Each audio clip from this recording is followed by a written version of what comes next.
Hello बच्चों, आज हम लोग सॉल्युबिलिटी एंड सॉल्युबिलिटी प्रोडक्ट पढ़ेंगे। जैसा कि हम सभी जानते हैं कि आयनिक इक्विलिब्रियम में सॉल्युबिलिटी एक बहुत इंपॉर्टेंट पार्ट है। जेईई मेन हो या नीट, दोनों ही एग्जाम में यहां से क्वेश्चन पूछे जाते हैं। तो आज के लेक्चर का हमारा टारगेट ये होगा कि जेईई मेन हो या नीट, दोनों ही एग्जाम में जितने कॉन्सेप्ट की जरूरत होती है वो सारे कॉन्सेप्ट हम यहां पे कवर करेंगे। कॉन्सेप्ट भी करेंगे, न्यूमेरिकल भी करेंगे। यहां पे जितना हम कॉन्सेप्ट कवर करेंगे उससे ज्यादा थ्योरी की आवश्यकता आपको नहीं होगी। इसमें आप सिर्फ क्वेश्चन करेंगे, थ्योरी हम सफिशिएंट यहां पे जितना चाहिए पूरा कवर कर लेंगे। तो सॉल्युबिलिटी को समझने के लिए सबसे पहले हमें यहां समझना है कि solubility of solid in liquid, ये हमें कंफर्म होना चाहिए। बहुत इंपॉर्टेंट है, राउल्स लॉ में इसको भी पढ़ते हैं, राउल्स लॉ में भी इसको पढ़ते हैं। तो solubility of solid in liquid हमें यहां समझना है, और वहां पे भी इसमें और स्पेसिफिक हो जाते हैं कि solubility of solid in liquid में भी solubility of salt in liquid और solubility of salt in water, ये हमारा मेन यहां पे टारगेट रहेगा कि आयनिक कंपाउंड को जब वाटर में डिसॉल्व करते हैं तो सॉल्युबिलिटी किस पे डिपेंड करती है और सॉल्युबिलिटी क्या होती है, पहले हम इसको यहां पे समझेंगे। अब देखिए, solubility of salt in liquid depends upon two factor, एक लैटिस एनर्जी, एक हाइड्रेशन एनर्जी या सॉल्वेशन एनर्जी। हम ये कह सकते हैं कि कोई भी सॉल्ट जब वाटर में डिसॉल्व होगा तो उसका जो सॉल्युबिलिटी है दो मेन फैक्टर पे डिपेंड करेगा, एक लैटिस एनर्जी और दूसरा क्या है, हाइड्रेशन एनर्जी। तो जैसे हमने लिखा सॉल्ट और प्लस सॉल्वेंट से सॉल्यूशन बनता है, और यहां पे जो एंथैल्पी चेंज हुआ उसको एंथैल्पी ऑफ सॉल्यूशन कहेंगे। अब सॉल्ट में हमने NaCl ले लिया और सॉल्वेंट में हमने वाटर ले लिया, तो जब NaCl को वाटर में डिसॉल्व किया तो सॉल्यूशन बना यहां पे। तो जो एंथैल्पी ऑफ सॉल्यूशन है उसको हम क्या लिख सकते हैं, लैटिस एंथैल्पी और हाइड्रेशन एंथैल्पी। लैटिस एनर्जी और हाइड्रेशन एनर्जी ये दोनों के इक्वल लिख सकते हैं यहां पे। अब लैटिस एनर्जी का क्या मतलब होता है कि कैटायन और एनायन के बीच में जो इंटरेक्शन है, दोनों आयन को अलग कर दें तो इसके लिए जितनी एनर्जी चाहिए उसका नाम होता है लैटिस एनर्जी। और हाइड्रेशन एनर्जी क्या होता है, जैसे एक कैटायन है और वाटर यहां पे आया तो वाटर डाइपोल है तो आयन डाइपोल इंटरेक्शन हो जाएगा। तो इसमें करें कि सबसे पहले लैटिस एनर्जी के बराबर एनर्जी चाहिए तो आयंस अलग होंगे, और आयंस जो बनेंगे वो वाटर के साथ इंटरेक्शन करेंगे तो करें कि इसमें एनर्जी रिलीज होगी। तो दो टर्म यहां पे जो है, एक लैटिस एनर्जी जो क्या आएगा पॉजिटिव, और एक आएगा हाइड्रेशन एनर्जी जो नेगेटिव यहां पे। तो मेन पॉइंट यह है कि solubility of salt in liquid depends upon lattice energy and hydration energy, ये दो पॉइंट आ जाते हैं। अब यहां पे हमारा टारगेट है कि सॉल्युबिलिटी को पहले समझते हैं। तो सॉल्युबिलिटी के डेफिनेशन ये लिखा हमने, the maximum amount of solid that can be dissolved in given volume of solvent at particular temperature is known as solubility of solid in liquid. इसको समझते हैं, maximum amount of solid that can be dissolved in given volume of solvent at particular temperature. अब यहां पे solubility को हम जो है मोलरिटी के बराबर रखेंगे। सॉल्युबिलिटी का मतलब मोलरिटी। देखो, राउल्स लॉ में जब जाते हैं, हेनरीज लॉ जब पढ़ते हैं, तो सॉल्युबिलिटी का मतलब वहां पे हम मोल फ्रैक्शन भी यूज करते हैं। जब ऑस्मोटिक प्रेशर में जाते हैं तो वहां पे क्या लिखते हैं, मोलरिटी लिख देते हैं। तो सॉल्युबिलिटी कंसंट्रेशन टर्म में से कोई भी यूज किया जा सकता है। इस चैप्टर में हम लोग सॉल्युबिलिटी को मोलरिटी के बराबर लिखेंगे, यहां पे मोलरिटी की इक्वल लिख देंगे। अब मोलरिटी का मतलब number of moles per litre, number of moles of solute divide by volume of solution litre. ये सॉल्युबिलिटी यहां पे आ जाएगा। तो सॉल्युबिलिटी का डेफिनेशन एक बार फिर से देख लो आप इसमें, the maximum amount of solid that can be dissolve in given volume of solvent at particular temperature is known as solubility of solid in liquid. ये पॉइंट आ जाता है। और सॉल्युबिलिटी को मोलरिटी लिख दिया, 2 पॉइंट बता दिया आपको। अब एक एग्जांपल जो NaCl लिखा, यहां क्या लिखा है कि solubility of NaCl in water at 25 degree Celsius is 6.1 मोल पर लीटर। ये अपने 5 पॉइंट है। अभी समझते हैं क्या कहना चाह रहे हैं।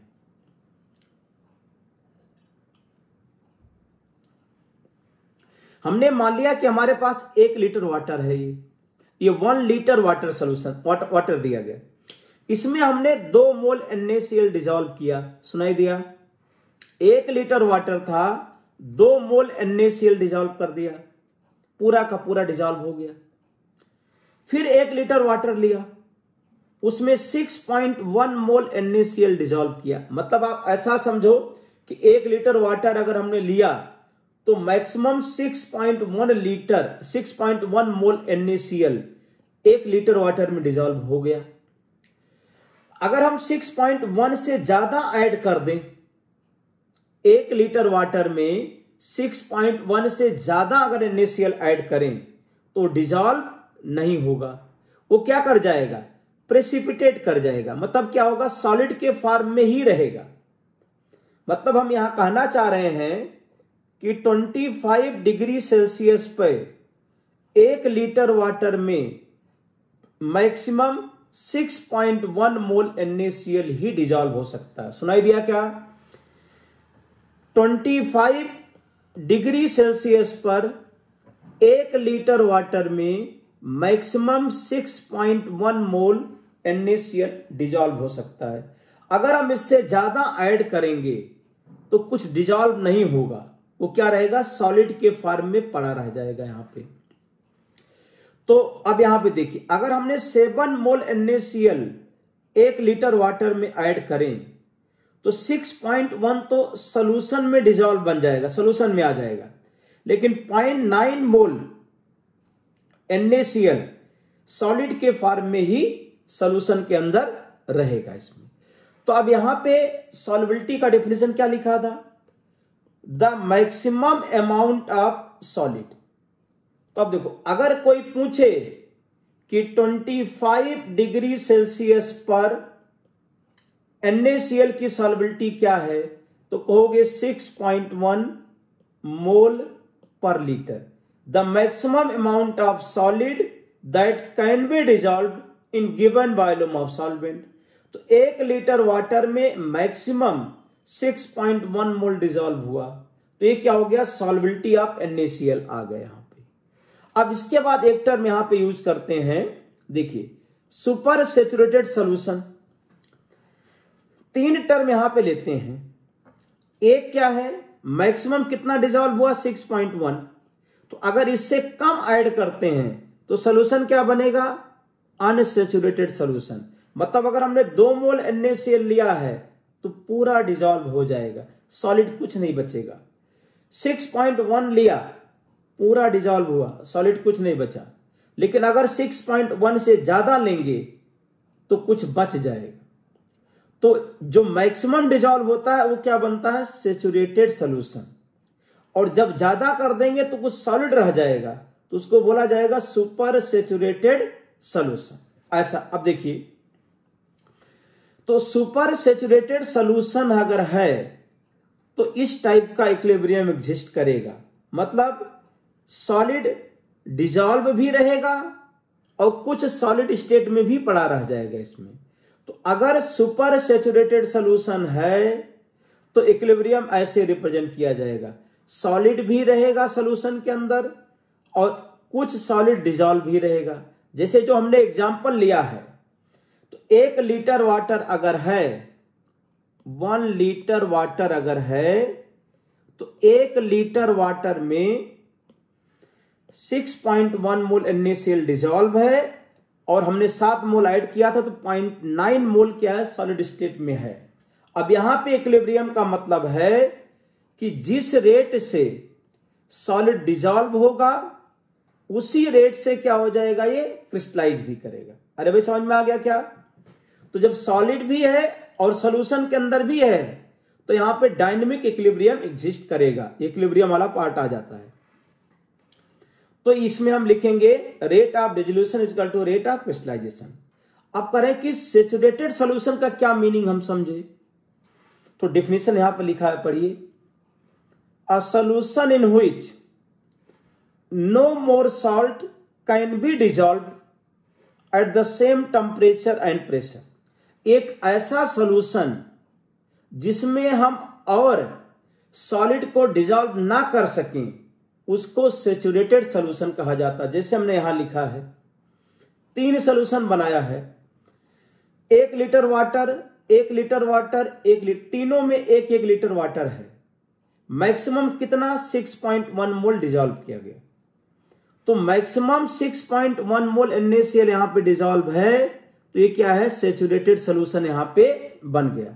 इसको बोलेंगे सैचुरेटेड। इससे कम डिजॉल्व करेंगे तो सॉल्यूशन को क्या बोलेंगे, अनसैचुरेटेड। उससे ज्यादा कर देंगे तो सुपर सैचुरेटेड सॉल्यूशन आ जाएगा। ये तीनों टर्म शायद आपको समझ में आ गया होगा यहां पे। अब आगे बढ़ते हैं, करें कि factors affecting solubility of solid in liquid. तो सॉलिड की जो सॉल्युबिलिटी है वाटर में किस पे डिपेंड करती है, तो लिखा nature of solid and solvent. तो देखिए हम ये बात जानते हैं अच्छी तरीके से, पोलर सॉलिड पोलर सॉल्वेंट में डिजॉल्व हो जाएगा और non polar solid non polar solvent में डिजॉल्व किया जाएगा। इसको कहते हैं लाइक डिजॉल्व्स लाइक। जैसे हम एग्जांपल यहां पे समझें कि अगर हमारे पास अगर यहां पे दिया गया है, ये मान लो यहां पे लिखा है, उसको मैं समझा रहा हूं। NaCl एक आयनिक सॉलिड है, तो NaCl डिजॉल्व्स इन वाटर, क्योंकि वाटर एक पोलर सॉल्वेंट है। जबकि क्या लिखेंगे, NaCl insoluble in benzene.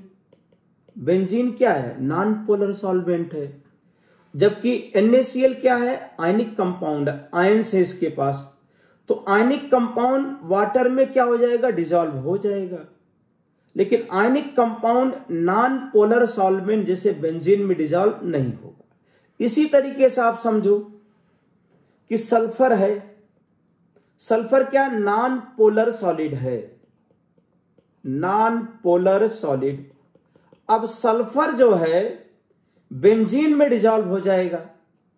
Sulphur यहां पे हम लिख सकते हैं dissolves in benzene, dissolves in benzene. और सल्फर को लिख सकते हैं कि insoluble in water, insoluble in water. तो यहां पे आपको यह समझ में आ जाना चाहिए कि लाइक डिजॉल्व्स लाइक। तो हमारे पास यहां पे पोलर सॉलिड पोलर सॉल्वेंट में और non polar solid non polar solvent में डिजॉल्व हो जाएगा। हमने एग्जांपल से समझा दिया इसमें। दूसरा पॉइंट आता है टेम्परेचर। तो जब कोई भी सॉलिड वाटर में डिजॉल्व होगा तो प्रोसेस एंडोथर्मिक भी हो सकता है और एक्सोथर्मिक भी हो सकता है। एंडोथर्मिक या एक्सोथर्मिक दोनों लिख सकते हैं। तो अगर एंडोथर्मिक प्रोसेस है तो solubility of solid in liquid increases on increasing temperature. Endothermic process है तो सॉलिड की सॉल्युबिलिटी वाटर में टेम्परेचर के साथ इंक्रीज करेगी। लेकिन अगर एक्सोथर्मिक प्रोसेस है तो सॉलिड की solubility in water temperature increase करने के साथ डिक्रीज करेगी। अरे भाई सुनाई दिया क्या?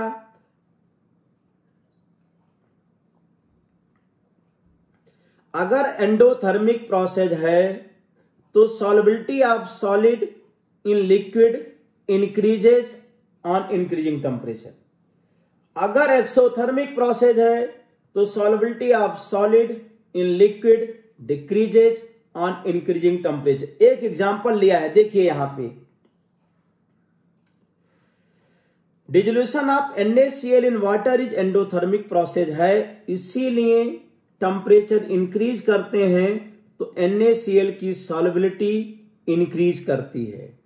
और KNO3 का डिसोल्यूशन इन वाटर, जब KNO3 को वाटर में डिसॉल्व करते हैं तो ये प्रोसेस क्या है, एक्सोथर्मिक है, इसीलिए टेम्परेचर इंक्रीज करेंगे तो सॉल्युबिलिटी क्या होगा, डिक्रीज करेगा। इसको बोलते हैं ली चैटिलियर प्रिंसिपल। तो अगर एंडोथर्मिक प्रोसेस है, टेम्परेचर बढ़ाओगे, रिएक्शन फॉरवर्ड जाएगी तो सॉल्युबिलिटी क्या होगा, इंक्रीज करेगा। लेकिन अगर एक्सोथर्मिक प्रोसेस है, टेम्परेचर बढ़ाएंगे, रिएक्शन बैकवर्ड जाएगी, सॉल्युबिलिटी क्या होगा, डिक्रीज कर जाएगा। तो ये दूसरा पॉइंट समझ में आ गया। तो solubility of solid in liquid, एक तो nature of solid and solvent पे करेगा, दूसरा टेम्परेचर। तीसरा पॉइंट आता है इफेक्ट ऑफ प्रेशर। तो देखिए सॉलिड और लिक्विड दोनों ही क्या होते, इनकंप्रेसिबल होते हैं, इसीलिए no significant effect of pressure on solubility of solid in liquid due to incompressibility of both solid and liquid. अरे भाई यहां तक समझ में आ गया पॉइंट। तो अभी तक हमने यहां पे आपको solubility of solid in liquid को डिफाइन कर दिया, और सॉल्युबिलिटी का मतलब आप समझोगे मोलरिटी इस चैप्टर के अंदर। तो solubility of solid in liquid के लिए हमने दो फैक्टर भी बता दिए, लाइक डिजॉल्व्स लाइक, तो पोलर सॉलिड पोलर सॉल्वेंट में, non polar solid non polar solvent में। और इफेक्ट ऑफ टेम्परेचर, जब सॉलिड वाटर में डिजॉल्व होता है, एंडोथर्मिक है, टेम्परेचर बढ़ाने से सॉल्युबिलिटी बढ़ेगी, एक्सोथर्मिक है, टेम्परेचर बढ़ाने से सॉल्युबिलिटी घटेगी। तो अब यहां तक हम लोग सॉल्युबिलिटी को समझ गए, सैचुरेटेड सॉल्यूशन का मीनिंग समझ गए, सुपर सैचुरेटेड सॉल्यूशन का मीनिंग समझ गए, यहां तक। अब सॉल्युबिलिटी अपने पास आ गया। अब इसके बाद देखिए, we classify salts on the basis of their solubility in following 3 categories. Solubility के हिसाब से हम सॉल्ट को 3 कैटेगरी में डिवाइड करेंगे। फर्स्ट लिखा है कैटेगरी 1 सॉल्युबल सॉल्ट, मतलब सॉल्युबिलिटी अगर 0.1 मोल पर लीटर से ज्यादा है, तुम कहेंगे ये सॉल्ट क्या वाटर में डिसॉल्व हो। कैटेगरी 2 में देखिए स्लाइटली सॉल्युबल सॉल्ट्स की बात करें, अगर solubility of salt in water 0.1 से कम है और 0.01 से ज्यादा है, तो हम ये कहेंगे ये स्लाइटली सॉल्युबल सॉल्ट है।